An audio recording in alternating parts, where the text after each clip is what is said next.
Good afternoon, good morning, wherever you are. I am glad that you decided to listen to this broadcast. I am the professor, and welcome to my podcast, The Professor Truth Be Told. So today we're going to talk about the church and Ponzi scheme. And when I talk about Ponzi scheme, I want you to think mainly about cryptocurrency.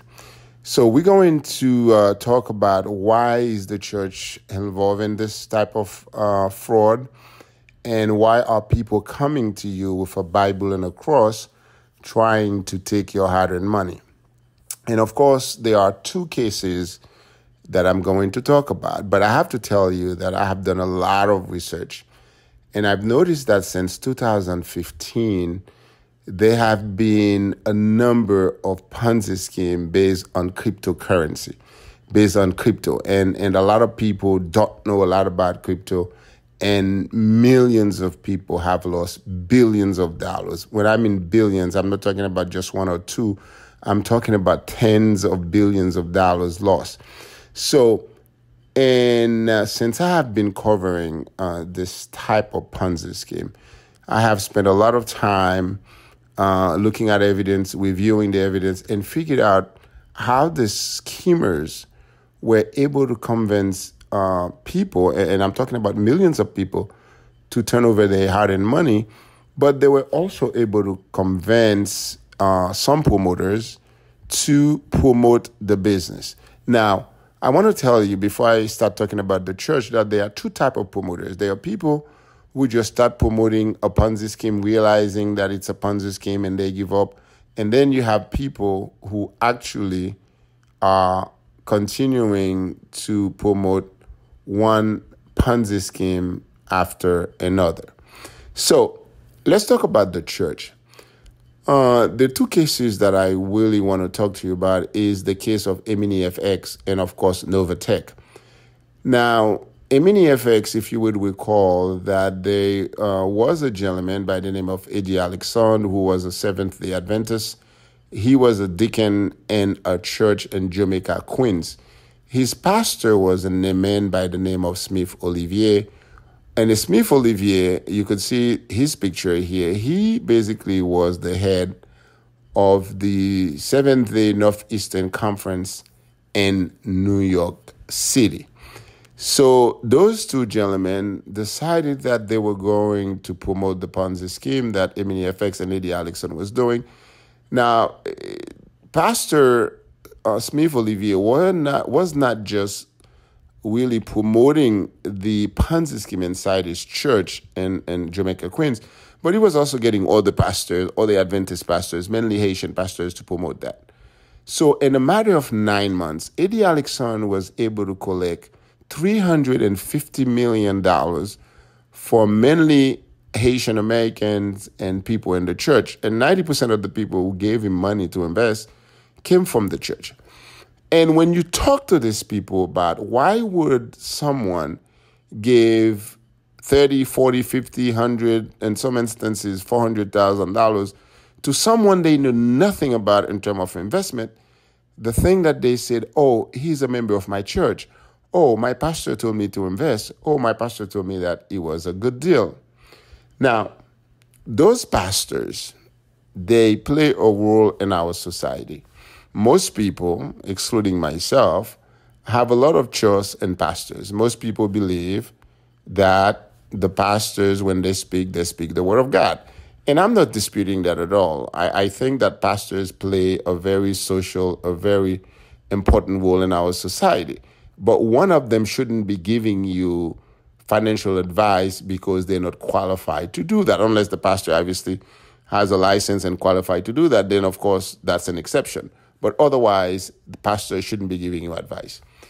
In the case of MNEFX, a lot of the pastors, people like Smith Olivier, people like Edouard Maisonneuve from Pennsylvania, people like Philippe Montpremier from Florida, and William Jean Charles from Texas now. These all Seventh-day Adventist pastors.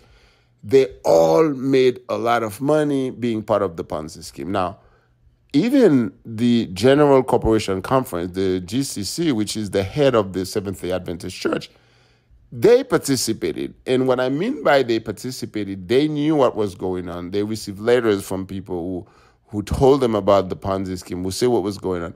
But because Eddie Alexson gave $1 million donation to the Adventist Church, of course, the church kind of turned their head the other side as to not to notice what was going on.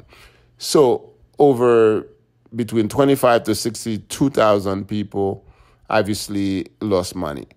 The good thing that happened is that the FBI get caught with Eddie Alexson before he could do more damages, because within 9 months, he collected $350 million. If the FBI did not catch with him, the FBI did not arrest him, he would have collected probably $1 billion, maybe $2 billion, because there were just people talking about it and how they wanted to invest in the mini FX. Now, the question is, the pastors. The pastors was the reason why mini FX was a successful Ponzi scheme, because the pastors were actually the engine that makes this thing run. They put their credibility behind it, they put their name behind it, and they put their fame behind it, because some of these pastors are preaching on Facebook, some of them are on YouTube, and people, not just in the city where they are, but people in other part of the United States listen to them. And they promoted this, and they promoted it really, really hard. So they made a lot of money. And Eddie Alexson was very smart, because he figured, he grew up in the Adventist church. What's the best way to rob people is that to rob the people you know. So in other words, you are getting robbed. Your money is being taken from you by someone you actually trust, someone that you think should always have your best interests at heart. And unfortunately, that doesn't happen. So what have we learned? We've learned that Ponzi scheme does very well when we talk about churches. If you're a church member, if you go to any sort of church, and I'm not questioning your faith, I'm not questioning the reason for going to church, all I'm trying to tell you is be aware of what the pastor is telling you, because the pastors are not financial advisors. Unless a pastor has a license to provide financial advice, you shouldn't be listening to your pastors about any investment at all, because they're not qualified to do that. If you were looking for a doctor, you wouldn't come to me for that. I'm not a doctor. I'm a trained attorney. I can, when I was practicing law, I could tell you about the law, but I can tell you about, your heart. You wouldn't come to me. It's the exact same thing. Now, one of the other thing I want to talk about is Novatech. And Novatech certainly has been in the news lately, in the last year or so, more so today than yesterday, because of the $2.3 billion lawsuit, a massive class action lawsuit that was filed against Saint-Fa Pétion, Eddie Pétion, Dr. Zizi, I believe his name is Jean-Martin Zizi, a Haitian-American doctor, very well known in the Haitian community. He and his colleagues, I believe his name is Cicéron, Franz Cicéron, who also has a company in Brooklyn. They were promoting Novatech like it was going out of style. Now, before I start talking about how Novatech is connected to the church, let me tell you this. There are people who promoted Novatech. This was their first go around. They didn't know if this was a Ponzi scheme. They didn't know if this was a Ponzi scheme. They didn't realize it. They just thought it was a good thing. I can give them a pass. But you have people that I call serial Ponzi scheme promoters. What do I mean by that?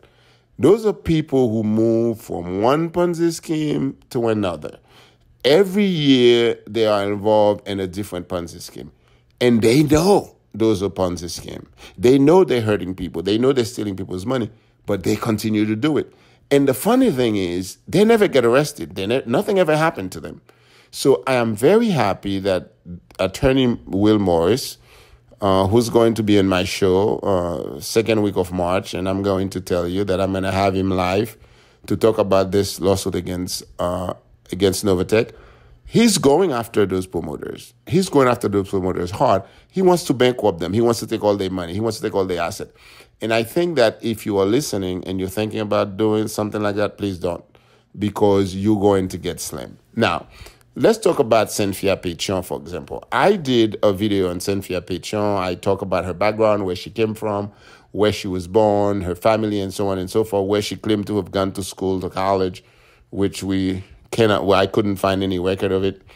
So Cynthia Pétion was never known as a reverend. Never. She was involved in AWS, which was another Ponzi scheme that started back in 2013. That company collapsed sometime around 2000, early part of 2019. A lot of people lost a lot of money. People from Africa, people from South America. People lost a lot of money in AWS mining, because at the time she was telling people she was mining crypto, and she has this huge crypto mining farm in Paraguay, a country in South America, which was all lies. None of the things she had. So people lost money. It just so happened that AWS mining went down sometime early part of 2019. Now, sometime between June and August 2019, Novatech was born. But when Novatech was born, Cynthia Pétion was not necessarily refer herself as Reverend CEO.